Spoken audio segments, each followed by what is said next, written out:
Dobroveče, gledate Dnevnik, ja sam Maja Žeželj, ovo su najvažnije vesti. Naprednjaci prikupljaju potpise za smenu pokrajinske vlasti i vanredne izbore u Vojvodini. Na severu Kosova i Metohije pojačana dežurstva Srba zbog povećanog prisustva specijalnih jedinica ROSU. Sud osporio još jednu bankarsku praksu. Stambeni kredit ne može da se odobri po nižem, a rate naplaćuju po višem kursu. Indonežanski avion promašio pistu i uleteo u okean pri sletanju na Bali. Na američku crnu listu 18 ruskih zvaničnika Moskva odgovara istom merom. Narednih dana sunčano, toplo i bez kiše. Dan posle protesta pod nazivom Stop razbijanju Srbije, Srpska napredna stranka od sutra organizuje peticiju za smenu pokrajinske vlasti i raspisivanje vanrednih izbora u Vojvodini. Demokrate ocenjuju da su poruke pojedinih govornika jučerašnjeg protesta povodom sporne deklaracije o Vojvodini pretnja nasiljem. Dan posle i rat saopštenjima demokrata i naprednjaka o broju učesnika skupa i o tome odakle su učesnici. DS saopštava da na skupu nije bilo Novosađana, a naprednjaci, nudeći snimke na uvid, da demokrate danima saopštavaju laži o skupu. Zahtev sa govornice dan kasnije pretočen je u konkretnu akciju. SNS najavljuje da počinje da prikuplja potpise građana za ostvarenje 3 cilja. Mi ćemo već sutra organizovati u Novom Sadu skupljanje podrške, odnosno peticije građana Novog Sada i Vojvodine koji podržavaju naša 3 zahteva. Povlačenje deklaracije, ostavka premijera Pajtića, odnosno njegove vlade i raspisivanje izbora. Mi ćemo nastaviti taj vid političke borbe, odnosno promocijom naših stavova i traženjem podrške građana Novog Sada i Vojvodine. Navodeći da u deklaraciji nema ni reč o separatizmu, demokrate smatraju da je peticija pokušaj da se skrene pažnja sa gorućih problema. U međuvremenu na fasadama u Vojvodini osvanule su 3 vrste poruka: plakati protiv Bojana Pajtića, grafiti protiv Aleksandra Vučića, nacionalističke poruke. Mlada Vojvodina potpisuje poruku o statusu pokrajine. Ujedinjeni u osudi sadržaja i retorike, najveća vladajuća i najveća opoziciona stranka različito tumače motive. Plakate koji su se pojavili u Novom Sadu, koji pozivaju na ubistvo Bojana Pajtića, vidimo kao logičan nastavak hajke koja se već danima vodi protiv njega, kako u medijima, tako i u javnosti. Jer ako nekoga nazivate danima na naslovnim stranama pojedinih medija ustašom, vladu koju vodi poredite sa vladom nezavisne države Hrvatske i obeležavate ga kao separatistu, zbog čega bi onda čudilo kada se pozivaju, kada se lepe plakati.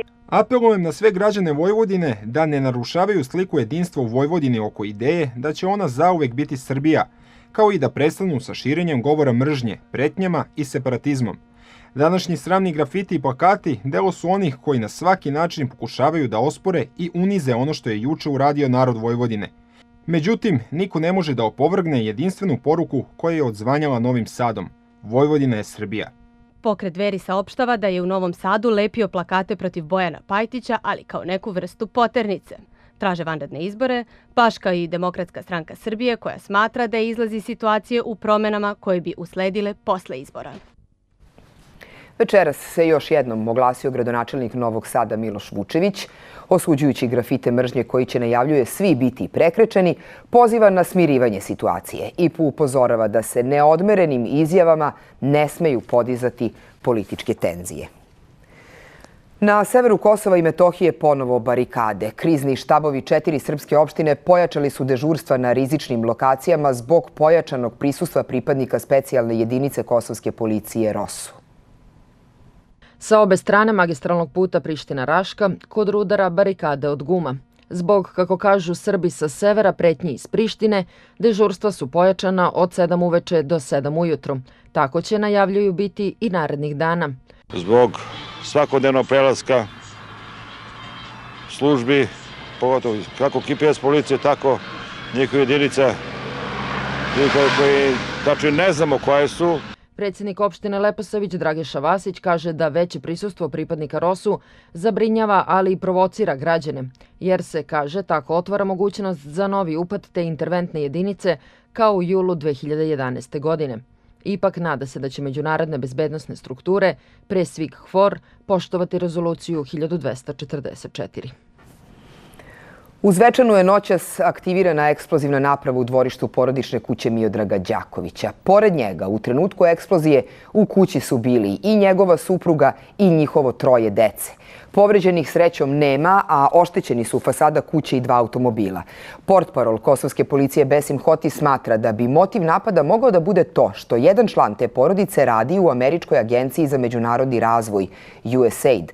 Vladina kancelarija za Kosovo i Metohiju traži da se počinioci što pre pronađu i kazne.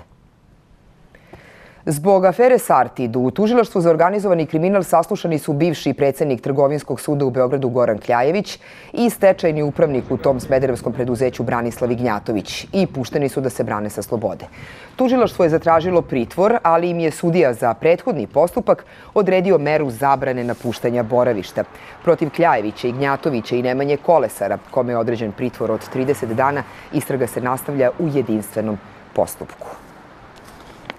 Nova pobjeda građana nad bankama. Posle nekoliko slučajeva u kojima je sud presudio da banke nisu imale pravo da jednostrano podižu kamate na stambene kredite, osporena je još jedna bankarska praksa. Da kredit odobre po jednom nižem kursu, a rate naplaćuju po višem prodajnom.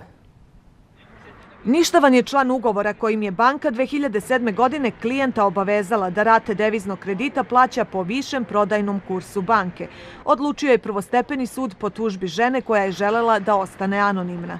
Njen slučaj, kažu upućeni, mnogima bi mogao da pomogne. Ovdje se konkretno radi o stambenom kreditu, ali na svim kreditima, na svim deviznim kreditima, da li je evro u pitanju ili franak, gdje je bilo isplate kredita po donjem, a naplate po gornjem, ova presuda se upravo odnosi na sve te slučajeve. Bez obzira da li se radi o fizičkim licima ili pravnim licima. Ovdje ova presuda je doneta na bazi povrede 2 zakona, to su Zakon o zaštiti potrošača i Zakon o obligacionim odnosima. Isplata kredita po jednom kursu, a naplata rata po prodajnom, neretko i 10 dinara višem kursu za 1 evro, bio je način da se banke bogate, kažu u efektivi. Mi ćemo se zadovoljiti time da banke vrate novac koji su oduzele od građana. U tuženoj banci kažu: u pitanju je prvostepena delimična presuda suda koja nije pravosnažna. Banka će u zakonskom roku podneti žalbu na delimičnu presudu koju je doneo postupajući sud. Dok presuda ne bude pravosnažna, ne može se govoriti o dobijenom sporu niti o sudskoj praksi. Ta presuda neće uticati na druge kredite, tvrde u Udruženju banaka. Objašnjavaju da su po zakonu o zaštiti korisnika finansijskih usluga banke dužne da po istom zvaničnom srednjem kursu Narodne banke odobravaju kredit i naplaćuju rate, ali samo za kredite odobrene posle donošenja zakona decembra 2011. Zakon nema retroaktivno dejstvo i to je veliki nesporazum. Dakle, sve ono što je zaključivano pre usvajanja zakona o zaštiti korisnika finansijskih usluga regulisano je ugovorima koje banke imaju sa klijentima. I ti ugovori su na snazi i oni se poštuju. Mišljenje Narodne banke o odluci suda da je i za kredit odobren pre donošenja zakona neprihvatljivo da se zajam odobrava po jednom, a naplaćuje po drugom kursu, nismo dobili. 2,5 meseca uoči formalnog ulaska Hrvatske u Evropsku uniju, hrvatski građani sutra biraju 12 poslanika za Evropski parlament. Doduše samo na jednu umesto 5 godina, jer je Evropski parlament formiran 2009. pa su sledeće godine izbori u svim državama članicama Unije. Šta Srbija dobija, a šta gubi ulaskom Hrvatske u evropsku porodicu? Da li će na Batrovcima biti postavljen neki novi Berlinski zid? Da će se teže prelaziti granica, uveren je univerzitetski profesor iz Zagreba Žarko Puhovski. Predviđeno će biti puno manje Srba u Hrvatskoj, jer će biti teže preći granice, što biti sad granica podržana Evropskom unijom, a uskoro onda za 2 godine ili 3 godine šengenska granica. To će Hrvatsku manje štetiti zbog turizma, ali će Srbiju puno više štetiti zbog ekonomije i okrenutosti prema zapadu. A najveći problem za srpski nacionalizam bit će taj što mora shvatiti da se u Evropsku uniju ide kroz Hrvatsku, kao što je Hrvatska morala shvatiti u Evropsku uniju ide kroz Sloveniju. Veće napetosti između Srbije i Hrvatske očekuje urednik naučnog časopisa Izazovi evropskih integracija Nikola Jovanović. Ukoliko u Hrvatskoj članstvo u Uniji bude shvaćeno kao prilika za konačni beg s Balkana, stepen napetosti zavisit će i od dalje politike proširenja Unije, sposobnosti Srbije da se prilagodi novim okolnostima i mogućnosti da i evroravnodušni koji čine najveći procenat stanovništva artikulišu svoj stav i ideje u medijima i političkim forumima. Kako će se rešavati pitanja granice, raspodele imovine nestalih, jer na strani Zagreba biće cela Unija. Srbiji neće biti lako jer Hrvatska sada, kao što je pre neki dan rekao njen predsjednik, od male zemlje postaje mala sila. Od Srbije bi trebalo očekivati jednu vrlo pametnu politiku u kojoj uz čuvanje svojih nacionalnih interesa sigurno ne treba da kvarimo odnose ni sa jednom članicom Europske unije, a pogotovo sa Hrvatskom. U ekonomskom smislu očekuju nas i pogodnosti i ograničenja. Planiran je suficit u robnoj razmeni sa potpisnicima CEFTA sporazuma, jer ulaskom u Uniju Hrvatska gubi bescarinske pogodnosti unutar CEFTE, ali počinje bitka za tržište Bosne i Hercegovine. Bosna i Hercegovina i Srbija će praktično na neki način postati lideri u regionu što se tiče obima razmene i tako dalje, ali će se promeniti i struktura razmene u samom regionu. Jer ne treba zaboraviti činjenicu da je Bosna i Hercegovina praktično najznačajniji partner u ovom trenutku i Srbiji i Hrvatskoj. Svako iz svojih razloga očekuje reviziju prelaznog trgovinskog sporazuma. Hrvatska zbog izvoza cigareta, BiH zbog uvoza nekih ključnih proizvoda iz Hrvatske, a Srbija zbog izvoza šećera u Hrvatsku. Ulaskom Hrvatske u Uniju očekuje se uklanjanje administrativnih barijera koje u toj zemlji imaju srpske investicije, kao i da pojedini hrvatski proizvođači prave poslovne aranžmane ili čak prenesu proizvodnju u Srbiju, kako bi i dalje koristili pogodnosti CEFTA sporazuma. Posada hrvatskog avioprevoznika izbegla je nesreću na letu Zagreb-Frankfurt. Avion Croatia Airlinesa, u kojem je bilo 98 putnika i 5 članova posade, imao je problema sa zakrilcima, ali je, zahvaljujući prisebnosti posade, nesreća izbegnuta. U frankfurtskoj vazdušnoj luci bilo je podignuto stanje pripravnosti, ali intervencija nije bila potrebna. Avion indonežanske kompanije Lion Air sa 108 putnika i članova posade promašio je pistu pri sletanju na Bali i uleteo u okean. Svi su preživeli, a povređeno je 40 putnika. Drama stotinak putnika imala je srećan kraj. Boeing 737 na letu iz glavnog grada zapadne Jave, Bandunga, promašio je pistu na aerodromu u Denpasaru i sleteo na vodu 200 do 300 metara od piste. Uzeo sam pojas za spasavanje i izašao na prednja vrata. Nisam znao proceduru za napuštanje aviona. Videli smo gumeni čamac, ali se on nije micao pa smo otplivali do obale. Izašao sam iz aviona, ali ne umem da plivam. Neki ljudi su mi pomogli i spasioci su me odneli na obalu. Povređeni putnici odvezeni su u lokalne bolnice, a nekolicina sa ozbiljnijim povredama zadržana je na lečenju. Indonežanski ministar transporta kaže da pilot nije mogao da uspori jer je rep aviona bio slomljen. Međutim, uzrok nesreće zvanično još nije saopšten. I sa pilotom i sa avionom sve je bilo u redu i pilot je dobio dozvolu da poleti. Ne znam zašto se avion prepolovio. Lion Air je vodeća niskobudžetna aviokompanija u Indoneziji, a na arhipelagu je usled sve većeg ekonomskog rasta i aviosaobraćaj u ekspanziji. Zbog neispunjavanja bezbednosnih standarda, kompaniji je 2007. bio zabranjen pristup na aerodrome Evropske unije, ali je posle 2 godine ta kazna počela da se ublažava. Jedan zvaničnik u vazduhoplovnom birou u Osaki napravio je pometnju u Japanu kada je snažan zemljotres protumačio kao napad Severne Koreje. Na adrese 87 aerodroma poslao je unapred spremljen e-mail. Pogrešna poruka povučena je posle 6 minuta, ali je do tada odloženo više domaćih letova.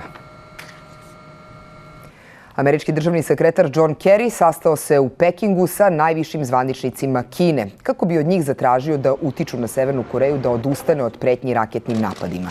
Predsednika Xi Jinpinga podsjetio je i da je međunarodna zajednica suočena sa teškim izazovima, poput Korejskog poluostrva, Irana, Bliskog istoka i potreba da se u svetu ponovo pokrene ekonomija. Xi nije pominjao Severnu Koreju i uglavnom je govorio o strateškim odnosima Pekinga i Vašingtona. Američki državni sekretar razgovarao je i sa kineskim premijerom. Kina i Amerika imaju zajedničke interese. Naši odnosi pokazuju da su ti interesi veći nego naše nesuglasice. Kao 2 svetske sile imamo obavezu da obezbedimo mir i stabilnost u regionu i svetu. Nova kineska vlada ima novu perspektivu. Spremni smo da naše odnose unapređujemo, bez obzira na kritično vreme za ovaj region. Zahvalni smo Kini što sa nama radi na rešavanju mnogih ključnih međunarodnih problema. Preokret u suđenju bivšem egipatskom predsjedniku Hosniju Mubaraku. Umesto novog procesa, slučaj je prebačen na drugi sud, jer se glavni sudija povukao iz procesa navodeći da ne želi da se sramoti. Suđenje je odloženo na neodređeno vreme. U Kairu su se okupile Mubarakove pristalice i protivnici, a policija je na ulicama jer se strahuje od nereda. Amerika i Rusija vode rat crnim listama. Na njima je po 18 zvaničnika koje Vašington i Moskva optužuju za kršenje ljudskih prava. Analitičari kažu da to što nema zvučnih imena pokazuje želju obe strane da se odnosi ne naruše u trenutku kada administracija Baracka Obame pokušava da počne razgovore sa Rusijom o kontroli nuklearnog naoružanja.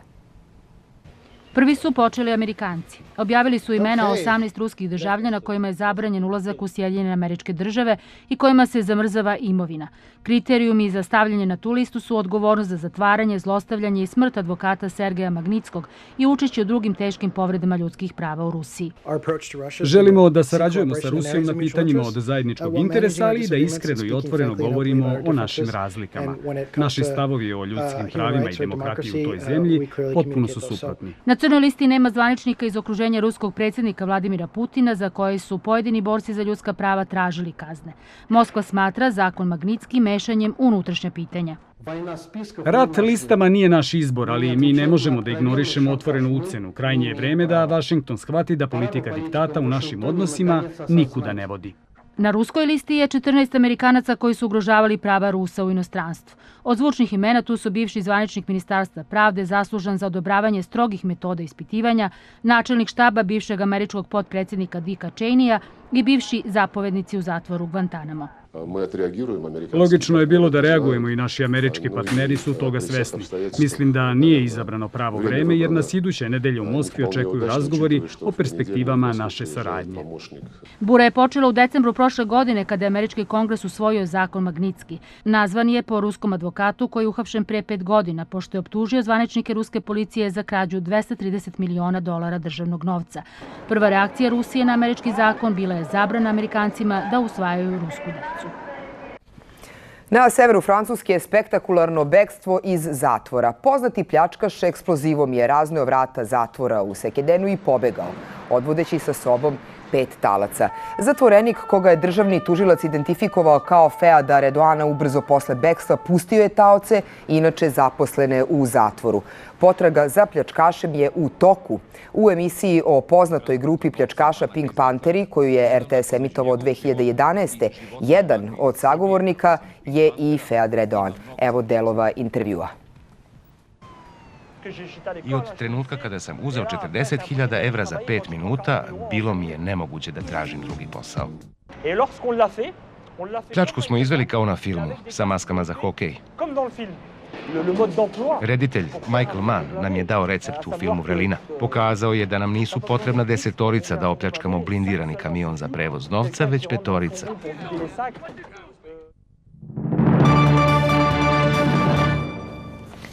Sva 4 apelaciona suda u zemlji, u Beogradu, Novom Sadu, Kragujevcu i Nišu, imaju nove vršioce dužnosti predsjednika. Sastanak o primopredaji dužnosti i daljem radu sudova najavljuje se za sledeću nedelju. Tada će i zvanično prestati funkcija vršioca dužnosti predsjedniku Višeg suda u Beogradu Dragoljubu Albijaniću, a početi sudiji Aleksandru Stepanoviću. Iako najsiromašniji članovi Evropske unije, Bugari su za doček 2014. već zakupili sva mesta u hotelima Prolom Banje. Osim provoda, boravak u Srbiji susedi koriste i za kupovinu životnih namirnica koje su kod nas jeftinije. Otuda se u Dimitrovgradu, koji je najbliži granici, nadaju boljim danima.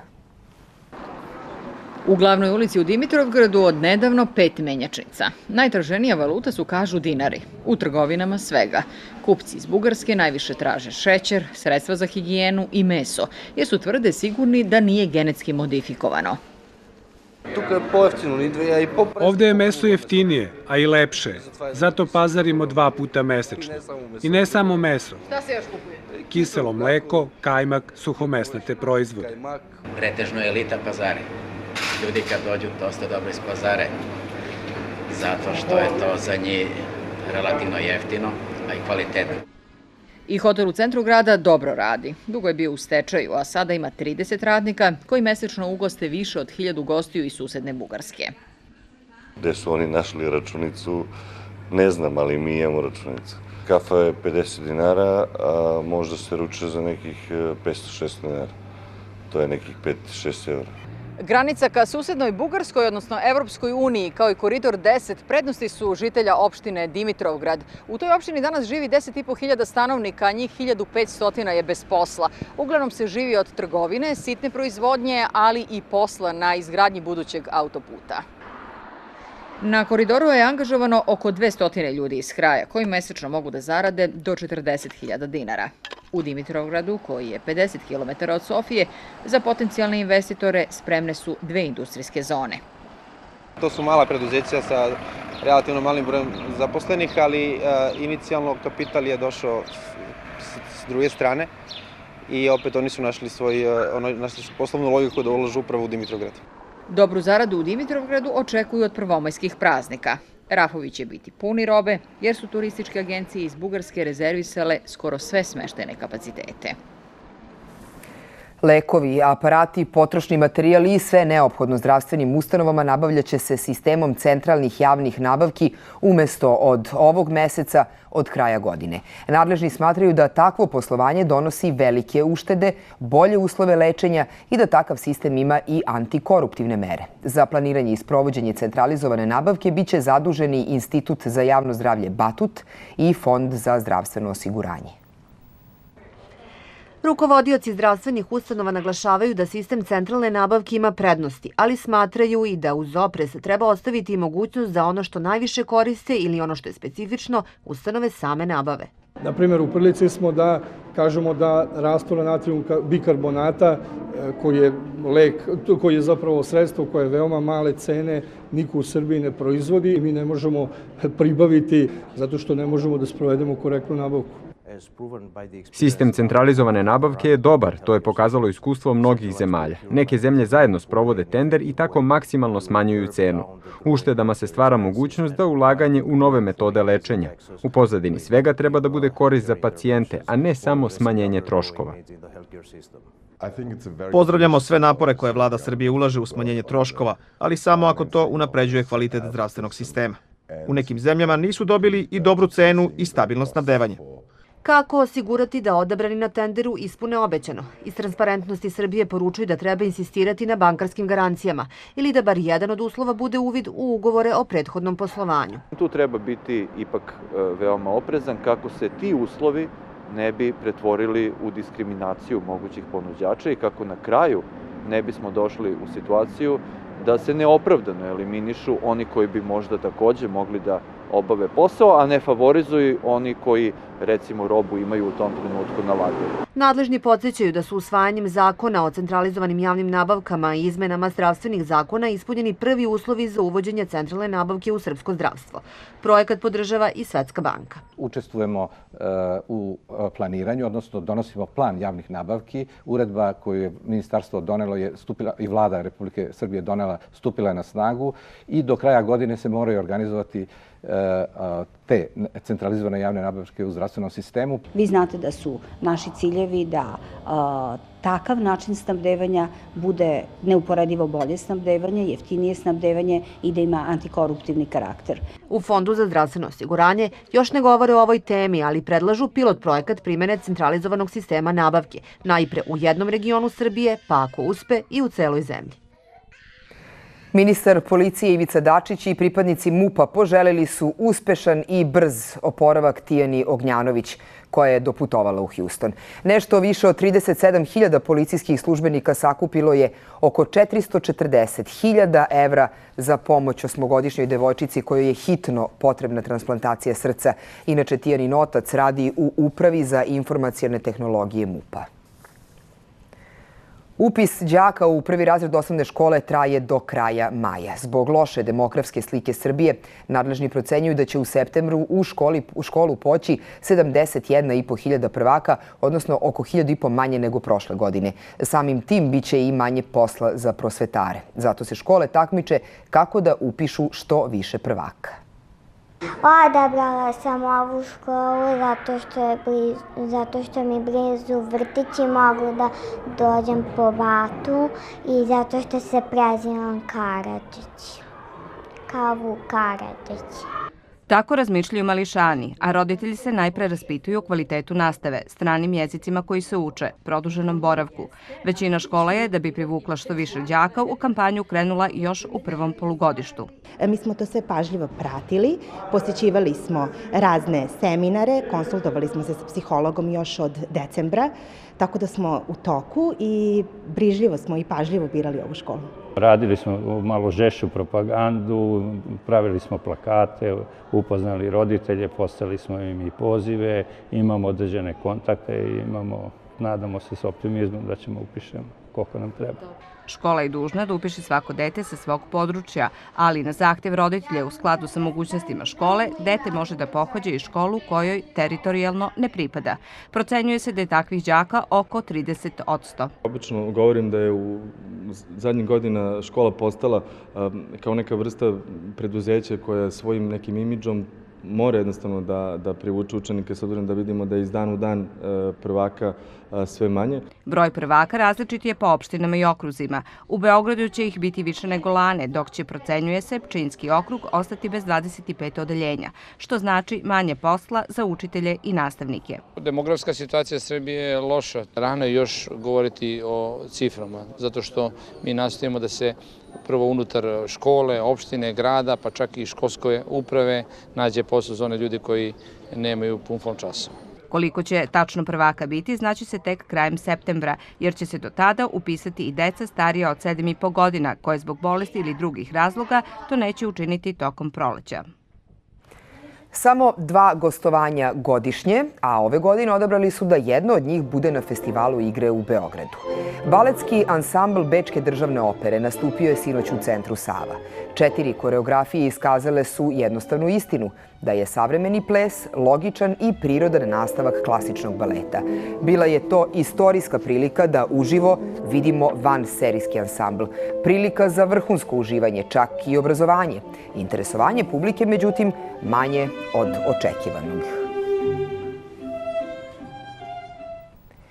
Jedan od najvećih glumaca današnjice, Oskarovac Jeremy Irons, svetsku scenu osvajao je lagano i sigurno. Takav pristup odredio mu je sudbinu jednog od najboljih tumača dramskih dela u pozorištu, na filmu i televiziji. Šta je za njega gluma posle 4 decenije karijere? Otkriva u ekskluzivnom intervjuu za RTS. Slavni Britanac za Dnevnik je prvi put govorio pre 7 godina na Venecijanskoj mostri i od tada se nije promenio. Uvek prijateljski raspoloženi, profesionalan. Jeremy Irons svojevremeno je u Beogradu kupio srpsku narodnu nošnju u etnografskom muzeju. Sedite, Sandra, kako ste? Drago mi je što vas vidim. Kako i u Beogradu? Sjajno sam se provodio. Imate divan muzej, fantastičan je. Provao sam jedno neverovatno jutro. Uglavnom je u ulogama aristokrata, intelektualaca, strastveno zaljubljenih ljudi. Dobitnik Oskara za film Ukidanje sreće, zapaženi kao negativac u kobnoj vezi i ukletnim blizancima, omiljen u filmovima Misija, Svanova ljubav, Ukradena lepota, Lolita. Ipak prve uloge vezuju ga za pozorište. Da li vas je ljubav prema Šekspiru nadahnula da postanete glumac? Postao sam glumac jer sam želeo da ostanem nekako izvan društva, da budem neko ko putuje od mesta do mesta i priča priče. Hteo sam karijeru koja bi mi dozvolila neprestane promene i kontraste. Šta uloga mora da ima da bi vas pridobila? Mora da me natera da poželim da je glumim. Mora da bude nešto što još nisam radio. Priča mora da me fascinira i reditelj mora da bude dobar. Jeremy Irons poznat je po jednom od najlepših glasova na svetu. Koliko vam je to pomoglo u karijeri? Ako ljudi tako misle, to je u redu. Ja ne mislim tako. Naravno, glumac mora da ima dobar glas, ali je važno da ne postaneš svestan onoga što radiš kao glumac. U najnovijem filmu koji ćemo uskoro gledati, Noćni voz za Lisabon, igra čoveka na životnoj prekretnici, dosadnog profesora latinskog, napuštenog muža koji odlazi u nepoznato. U stvarnom životu, Jeremy Irons je suprotno od svega toga. Policija je noćas privela fudbalera Crvene zvezde Milana Jovanovića zbog bahatog ponašanja i fizičkog napada na policajce ispred jednog restorana u Novom Beogradu. Najpre je razbio šofer šajbnog automobila košarkaša Crvene zvezde Vuka Radivojevića, potom udario pripadnika interventne jedinice. Nadležni najavljuju krivičnu i prekršajnu prijavu protiv Milana Jovanovića, koji se izvinio Vuku Radivojeviću i ponudio da plati štetu.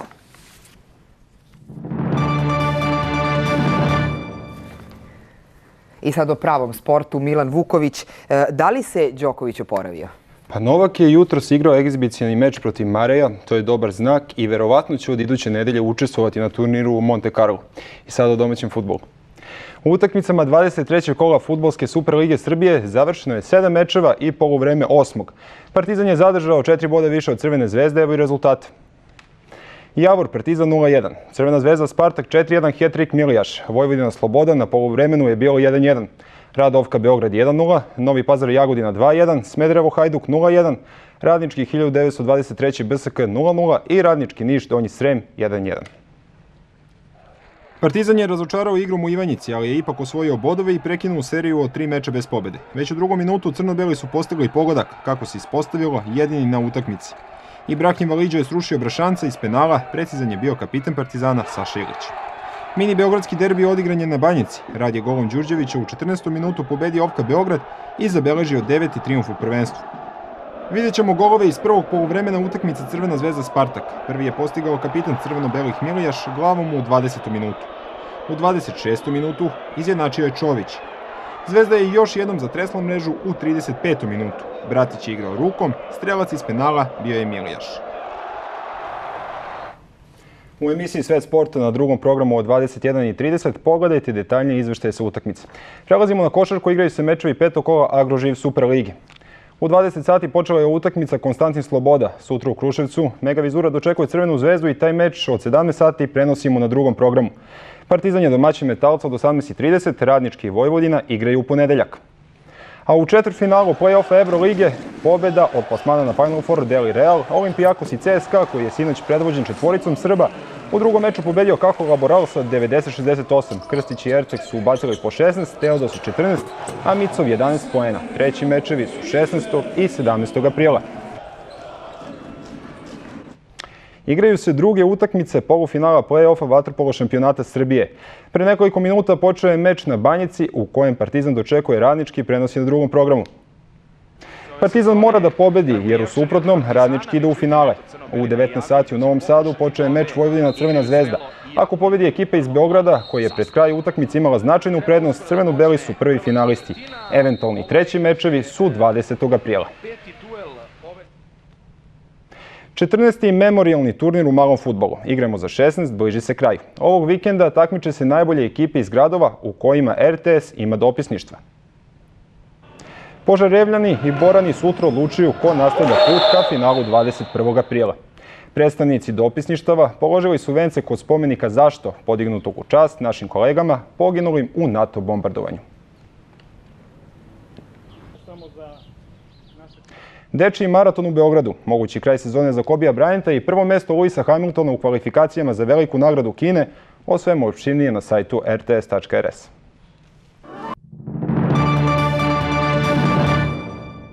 Moguće je sve, pa i da će narednih dana u Srbiji biti pretežno vedro. Naše područje biće pod uticajem polja povišenog vazdušnog pritiska, a bit ćemo i pod uticajem toplog vazduha. Temperatura sutra slična današnjoj.